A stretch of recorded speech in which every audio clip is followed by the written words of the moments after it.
अभी पिछले कुछ एपिसोड्स में आपने देखा कि किस तरह से एक्सरसाइज करना चाहिए और किस तरह से लिम्फेडिमा यानी कि बाजू के स्वेलिंग के साथ डील करना चाहिए। तो उसमें आपको दिखाया गया कि किस तरह से कंप्रेशन बैंडेज करते हैं।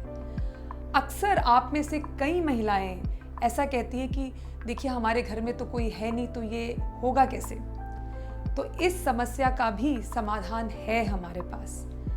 क्या करके अगर ये काम आप खुद कर सके तो सेल्फ बैंडेजिंग भी एक तरीका है जिससे कि आप कंप्रेशन बैंडेजिंग कर सकती हैं। इसमें कुछ खास बात नहीं है, बस आपको वो सारे जो कंपोनेंट्स हैं मल्टी लेयर बैंडेजिंग की, उसकी पहले से तैयारी करके रखनी होती है और फिर एक एक करके आप उसको लगाइए और देखिए कि आप कितने इंडिपेंडेंट हो जाते हैं और रिजल्ट्स बिल्कुल वैसे ही जैसे कि आप किसी और से जब कराते हैं। तो ये तरीका सिखाने के लिए आज फिर से आपके पास आ रही है डॉक्टर स्मृति नेहा।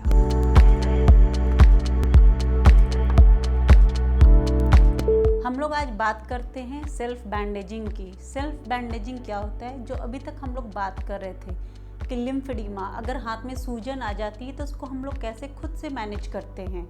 तो उसमें एक हमारा पार्ट आता है सेल्फ बैंडेजिंग, मतलब जो बैंडेजिंग है उसको हम लोग खुद से कैसे कर सकते हैं। तो मैं आपको दिखाऊंगी इसको। ये बहुत ही आसान है, बहुत इजी तरीका है, इसको हम लोग खुद से करके और हम लोग लिम्फेडिमा को मैनेज घर पे कर सकते हैं।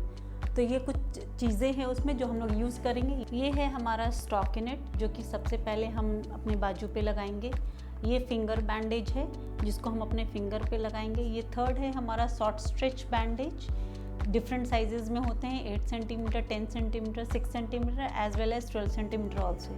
ये है हमारा फोम रोल जो कि हाथ को कोनिकल शेप देगा। ये माइक्रोपोर है, इसको हम इस तरह से प्री कट करके रख लेते हैं ताकि हम उसको टेप कर सके लगाने के बाद। ये हमारा प्री कट माइक्रोपोर है जिसको हम लोग कट करके इस तरह से लगा लेंगे ताकि जब हम बैंडेजिंग करें तो उसको उठा के स्टिक करने में ईजी होगा। तो सबसे पहले ये स्टॉकिनेट है, हैंड को पूरा वॉश करके मैनुअल ड्रेनेज करने के बाद स्टॉकिनेट को इस तरह से हाथ में घुसाएंगे और जो हमारा ये थंब पार्ट रहेगा एक होल बना देंगे और इस तरह से निकल जाएगा। इसको पूरा सिलवटे फ्री रखेंगे और स्लीवलेस पहनेंगे या लूज बाजू पहनेंगे जो कि इस तरह से ऊपर चला जाए हमारा। उसके बाद इसको पूरा ऊपर की तरफ इस तरह से करेंगे और इसकी सारी सिलवटें निकाल देंगे। तो स्टॉकिनेट को हम लोग फिंगर से इस तरह से मूव करेंगे एंड उसको पीछे की तरफ कर देंगे इस तरह से। उसके बाद ये फिंगर बैंडेज लेंगे, इसको अपने थंब और इंडेक्स फिंगर के बीच में पकड़ लेंगे इस तरह से और फिर इसको रोल करना शुरू करेंगे।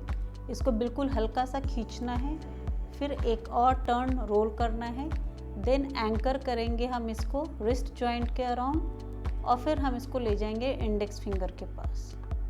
और इंडेक्स फिंगर के पास ले जाके अब पहले नीचे की तरफ 1 2, फिर उससे हाफ कवर करते हुए सेकेंड रोल 1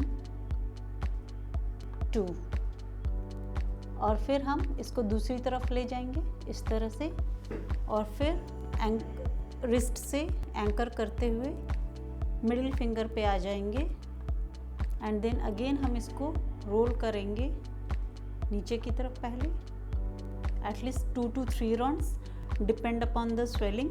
अगर हमारा स्वेलिंग ज़्यादा है तो नंबर ऑफ राउंड्स ज़्यादा होंगे। देन अगेन ऊपर की तरफ एंड देन अगेन हम इसको नीचे ले जाकर और यहाँ पर लाकर इसको एंकर कर देंगे।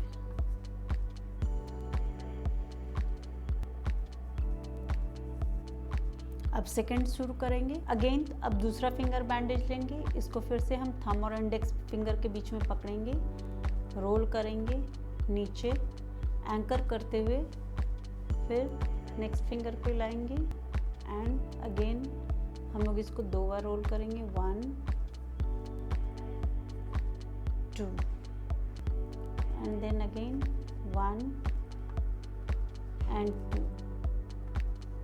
फिर हम इसको रोल एंकर करेंगे रिस्ट के अराउंड, ले जाएंगे और फिर लिटिल फिंगर पे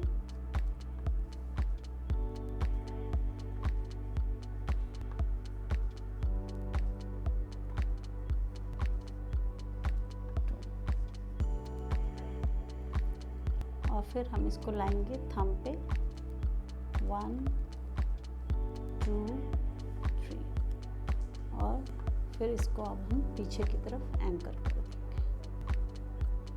इस तरह से। ये फिंगर बैंडेज कंप्लीट हो गया। अब जो हमने स्टॉकिनेट को ऊपर किया था वापस से इसको नीचे लाएंगे, उसको थंब में इस तरह से अंदर करेंगे और फिर सारे सिलवटें उसकी हम सीधी कर देंगे और इस तरह से इसको स्ट्रेच करके ऊपर ले जाएंगे। नेक्स्ट आता है अब हमारा फोम पीस। ये हमारा फोम पीस है जो कि कोनिकल शेप देगा बाजू को, ताकि स्वेलिंग जब हम बैंडेज करें तो अनइवन नहीं होना चाहिए। तो उसके लिए ऐसे हमने होल बनाया है, इसको ऐसे थंब में एंकर करेंगे, इधर से रोल करेंगे पाम के डॉर्सम ऑफ द पाम में और उसके बाद फिर इसको रोल करते हुए हम ऊपर की तरफ जाएंगे ताकि ये हमारे हैंड को कोनिकल शेप दे सके।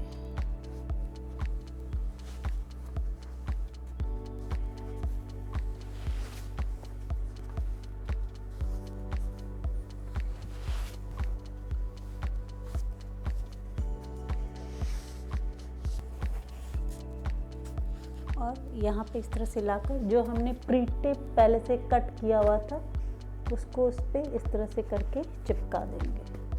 नेक्स्ट आता है हमारा ये थंब पीस। एक इसको इतना छोटा टुकड़ा काट के एक होल बना लेंगे, इसको हम लोग थंब में इस तरह से लगाते हैं। ये किस लिए लगाते हैं, ताकि जब हम ये शॉर्ट स्ट्रेच बैंडेज जब हम अप्लाई करें तो यहाँ पे किसी तरह का जख्म वगैरह ना बने, क्योंकि कई बार यहाँ पे टिश्यू नेक्रोसिस देखने को मिलता है, मतलब कई बार जख्म बन सकता है। तो उससे बचने के लिए हम ये थंब पीस लगाते हैं। अब हम ये बैंडेज लगाना शुरू करते हैं। ये इस तरह से प्री टेप काट लेंगे, उसको हम बैंडेज पे इस तरह से चिपका देंगे इस तरह से। अब हम इसको शुरू करते हैं लगाना। पाम में इस तरह से माइक्रोपोर से लगा देंगे और फिर हम इसको यहाँ से शुरू करते हैं। सबसे पहले एक सिंपल सा बस राउंड हम लगाएंगे बिना प्रेशर का, ताकि बैंडेज हमारे हाथ से निकले नहीं। अब हम इसको हल्का सा स्ट्रेच देके खींचेंगे। यहाँ पे 3 राउंड्स 1 2 एंड देन 3।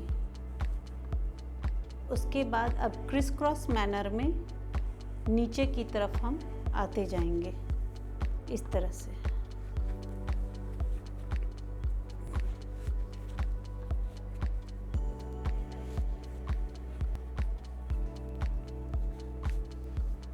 स्ट्रेच जो है वो बहुत टाइट भी नहीं रहेगा और बहुत लूज भी नहीं रहेगा, इतना जितना आप इजीली उसको टॉलरेट कर सकें।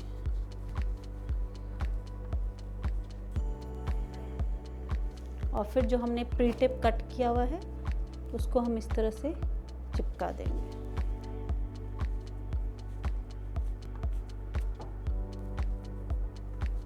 इस तरह से। अब जो नेक्स्ट बैंडेज है हमारा वो हम स्टार्ट करते हैं रिस्ट से इस तरह से,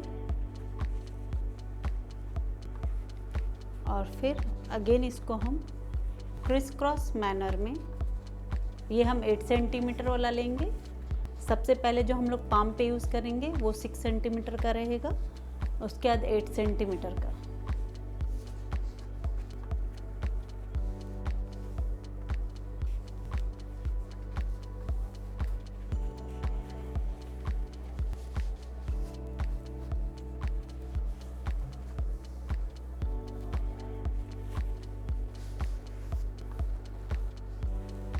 और फिर से जो प्री टेप हमारा कट किया हुआ है उसको लेंगे और चिपका देंगे।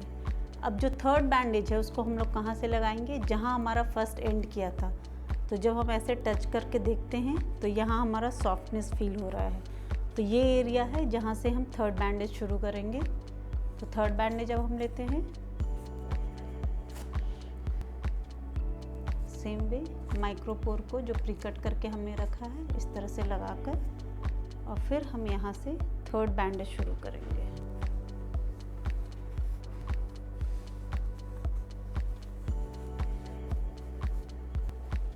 सेम क्रिस क्रॉस मैनर में ही लगाएंगे हम उसको।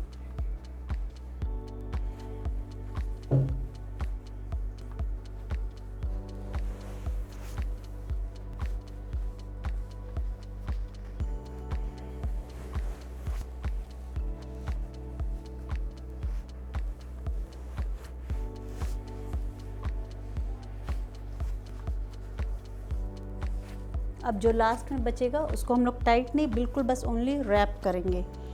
अब जो प्रीकट टेप था उसको हम लोग इस तरह से लेकर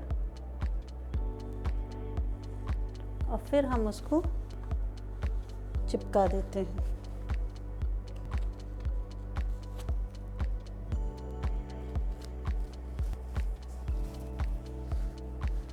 इस तरह से। अब जो स्टॉकनेट था उसको हम ऊपर की तरफ खींचेंगे इस तरह से, ताकि अंदर से सारी सिलवटें निकाल दें, और उसको हम फोल्ड करके ऊपर कर देंगे। उसी तरह से नीचे की तरफ से वापस से, और हम इसको वापस से ऐसे फोल्ड कर दें। अब ये हमारा बैंडेजिंग हो गया है। इस बैंडेज का सबसे बड़ा बेनिफिट क्या है कि इसके साथ हम जितना ड्राई वर्क है हम लोग सब कुछ कर सकते हैं। वेट काम नहीं कर सकते हैं बिकॉज ये गीला हो जाएगा। दूसरी चीज़, ये बहुत ही आसान है, सिर्फ 5 मिनट में जैसा कि आपने देखा हमने पूरी बैंडेजिंग कर दी। जब आप लोग डेली करते हैं तो ये और आसान हो जाता है और इजीली हम इसको करके अपने जो लिम्फेडिमा है उसको मैनेज कर सकते हैं। देखा ना कितना आसान है और कितना फीलिंग ऑफ इंडिपेंडेंस और एम्पावरमेंट आती है जब देखो कि ये काम आप कितनी आसानी से और बखूबी कर सकते हैं। तो प्लीज़ कंटिन्यू टू बैंडेज। अब ये बहाना नहीं चलेगा कि मेरे घर पे कोई नहीं है जो मेरे को बैंडेज नहीं लगा सकता। Till next time, please do like, share and subscribe to this channel, और नोटिफिकेशन आए उसके लिए बेल आइकन ज़रूर दबाइएगा। Thank you.